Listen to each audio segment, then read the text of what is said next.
굿모닝, 안녕하십니까. 오석환 목사입니다. 자, 오늘도 먼저 시간을 세트하고 기도로 시작하겠습니다. 성령 하나님 감사합니다. 오늘 정말 우리에게 임재하셔서 우리도 또 오늘도 승리하고 주님께 영광 돌리는 우리들 될 수 있도록 주여 도와주시옵소서. 감사하며 예수님의 이름으로 기도합니다. 아멘. 아멘이십니까? 아멘. 지금 새벽 6시 조금 넘었는데 밖에서 벌써 막 공사하고 아까 막 했는데 좀 조용하도록 기도해 주세요. 믿음의 원인 21장, 오늘 3월 17일 2021년도를 맞이합니다. 오늘 언제나 하듯이 하나님의 말씀 에베소서 2장 8절 말씀, 에베소서 2장 8절 말씀 세 번 읽어주겠습니다. 묵상하세요. 너희가 그 은혜를 인하여 믿음으로 말미암아 구원을 얻었나니 이것이 너희에게서 난 것이 아니요 하나님의 선물이라.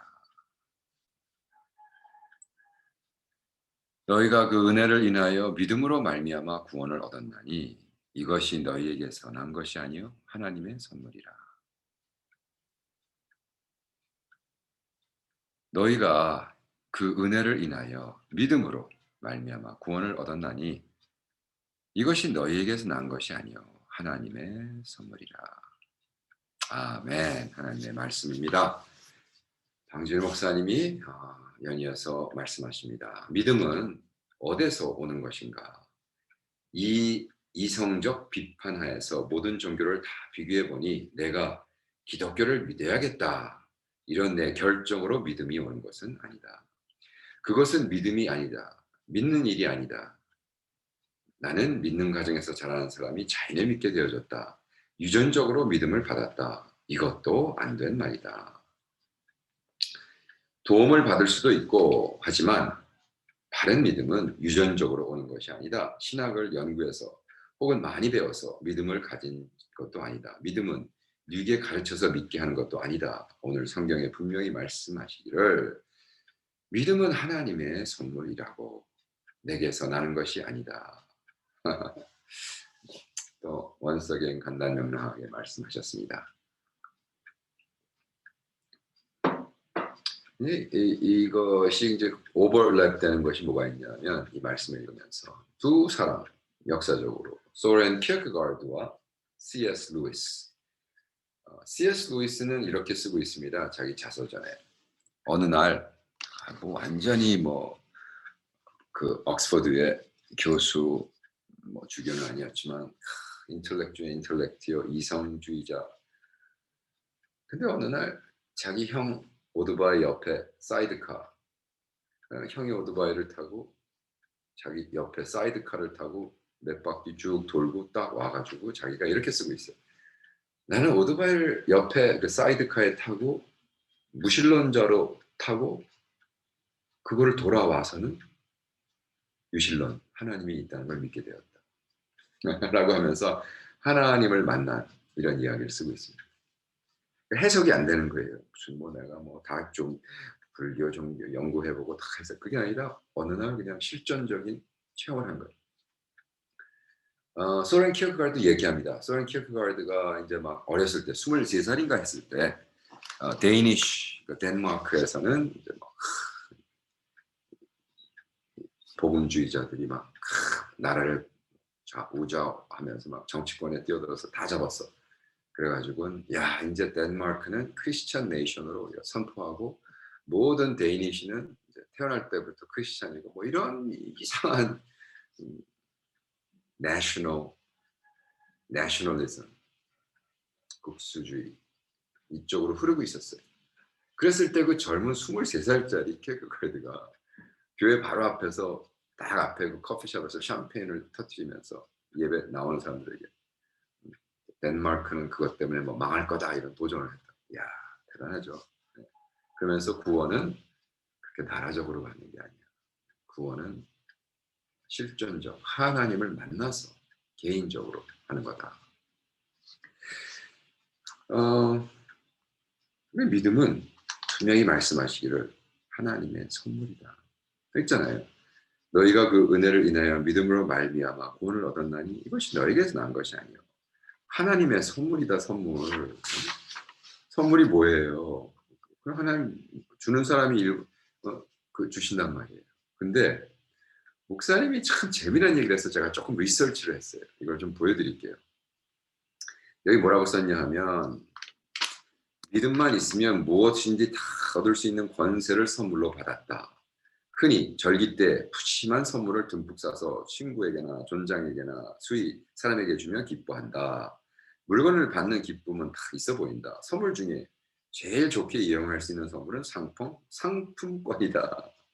이것만 가지면 마음대로 살 수 있는 표현일 것이다. 알지 못하고 물품을 가져가면 자꾸 겹칠 것이 올 수도 있다. 마음대로 살 수 있는 그 선물이 더 좋게 생각된다. 믿음은 무엇이나 받을 수 있는 상품권에 해당한다 할까?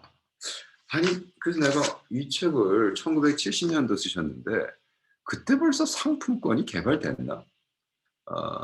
그래서 한번 찾아봤어요. 이게 또 이게 리서치의 힘이 아니겠습니까? 그래서 과연 그죠? 과연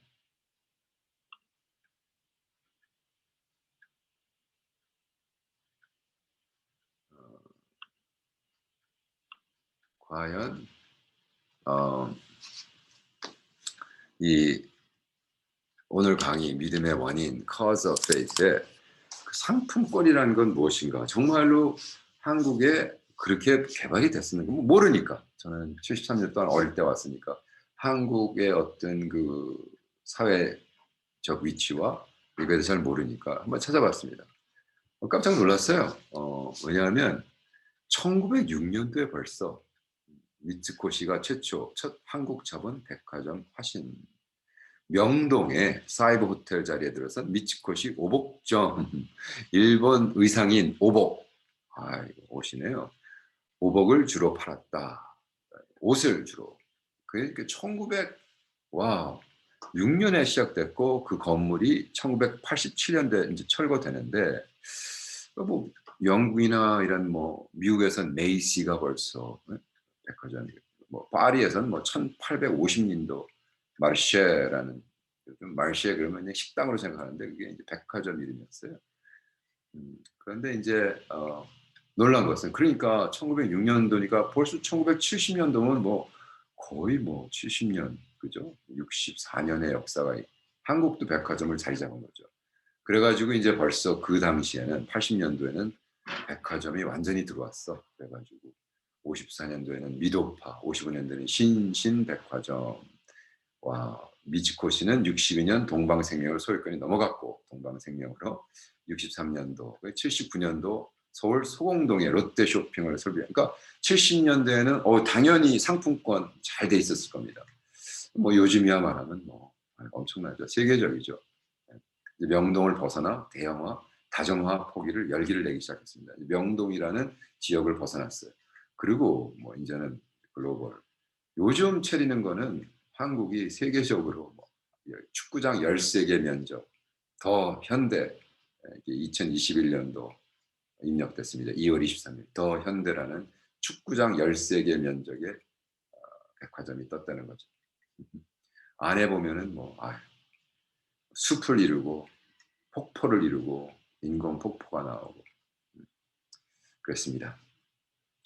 언제 코비드-19 끝나면 한번 가봐야겠죠. 네. 중요한 거는 그 뭐 호텔 그것이 중요한 게 아니라 우리 다시 말씀으로 돌아가서 어쨌든 70년도에 벌써 백화점이라는 컨셉. 그러니까 이제 70년도에 이 책을 쓰시면서 성도의 생활이란 뭐냐? 너희들 상품권 좋아하잖아. 백화점 가서. 믿음이란 건 바로 그런 거야. 그 믿음의 선물을 받으면 그 권세가 뭐냐? 내가 상품권을 가져가서 무엇이나 살 수 있는 거야. 자, 그런데 그 믿음의 선물을 누가 주었냐? 누구에게 주었느냐? 이 선물을 누가 주었으며 이 선물을 누가 받는가? 계속 읽습니다.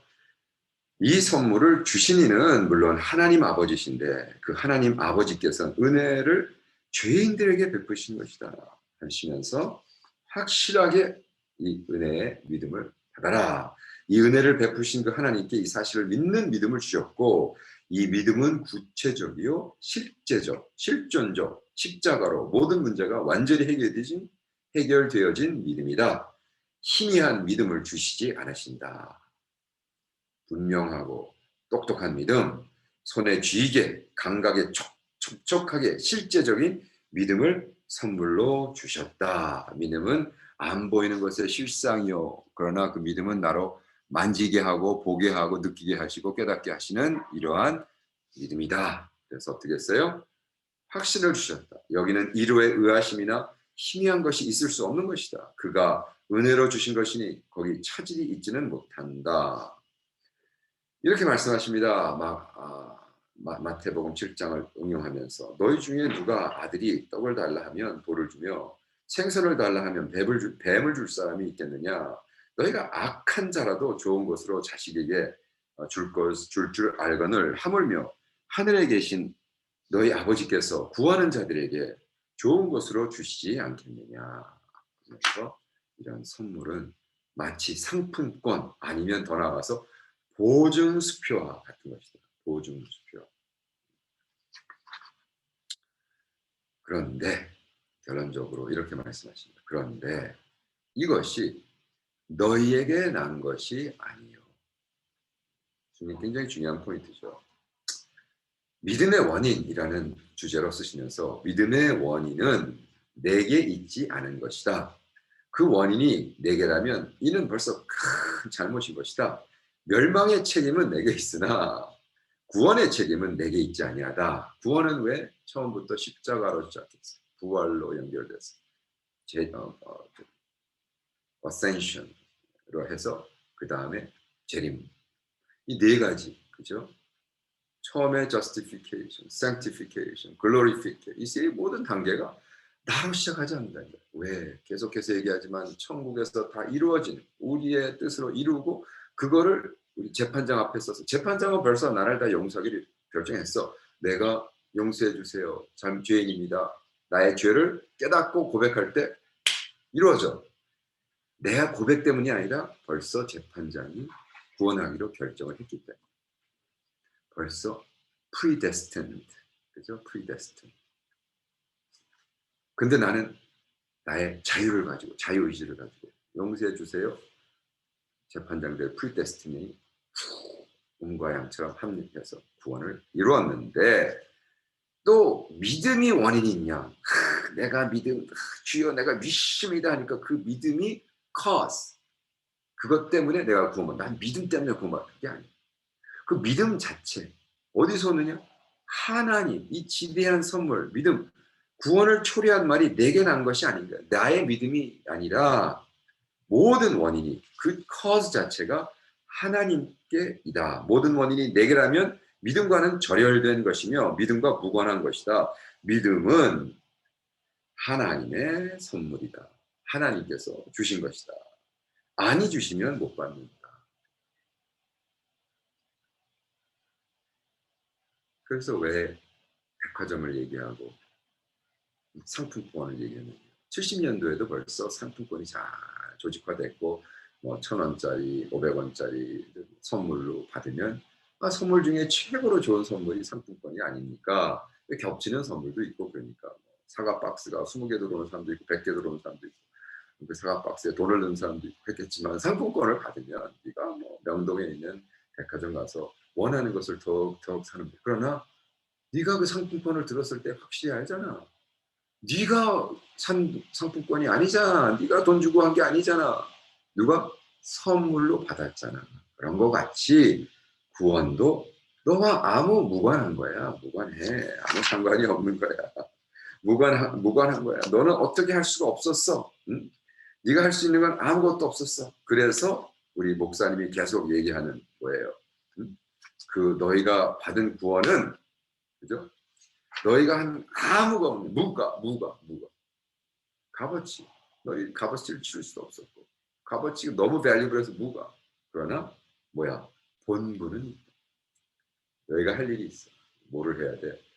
가서 상품권을 바꿔야 돼. 원하는 거. 그것이 믿음이며 그것이 구원이며.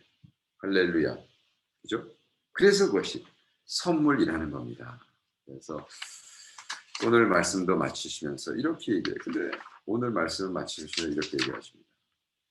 자, 믿음은 하나님의 선물이며 이 사실을 믿는 거며 이 믿음은 하나님께 주신 이 믿음 자체도 하나님께서 오는 거. 이 믿음의 원인은 하나님께서 오는 것이다. 이 한 길이 있을 뿐 한 방법뿐이다.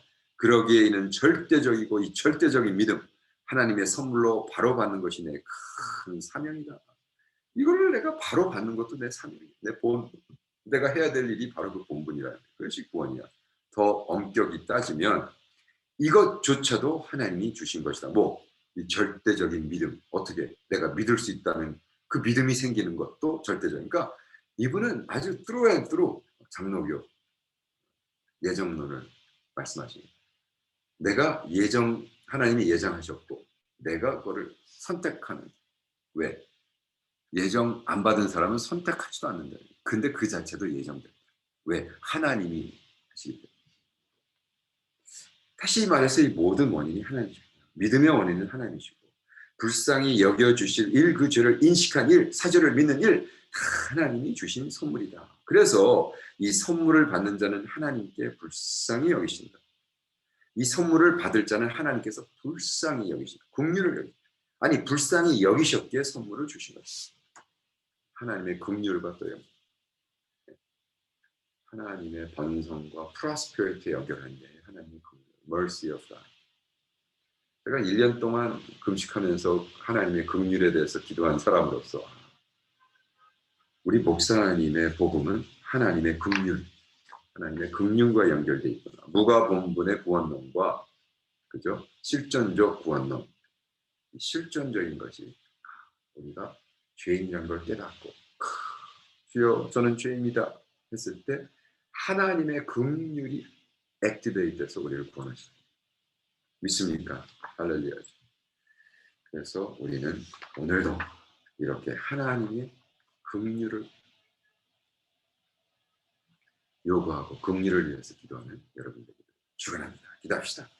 성령 하나님, 오늘도 이렇게 우리가 주님 앞에 온전히 나와서 교만 떨지 말고 내가 잘났다 하지 말고 구원받은 것은 마치 내 믿음이 했다고, 내가 믿어줘서 내가 믿었다고 했기 때문에 무조건 하나님이 날 구원해야 된다는 이런 컨트랙 같은 얘기 그만하고, 주님 저는 철저하게 죄인, 저는 정말 지옥을 갈 수밖에 없는 죄인, 지옥을 가야 되는데 당신이 저를 긍휼히 여기셔서 구원한 것을 믿습니다.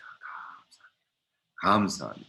오늘도 그렇게 겸손히 주인의 모습으로, 그러나 구원받은 아들, 딸로 담대함을 가지고 살 수 있도록 도와주시옵소서. 감사하며 예수님의 이름으로 기도합니다. 아멘. 아멘이시죠? 할렐루야. 오늘도 승리합시다, 여러분. 그리고 사랑하는 형제 자매님, 내일 봬요.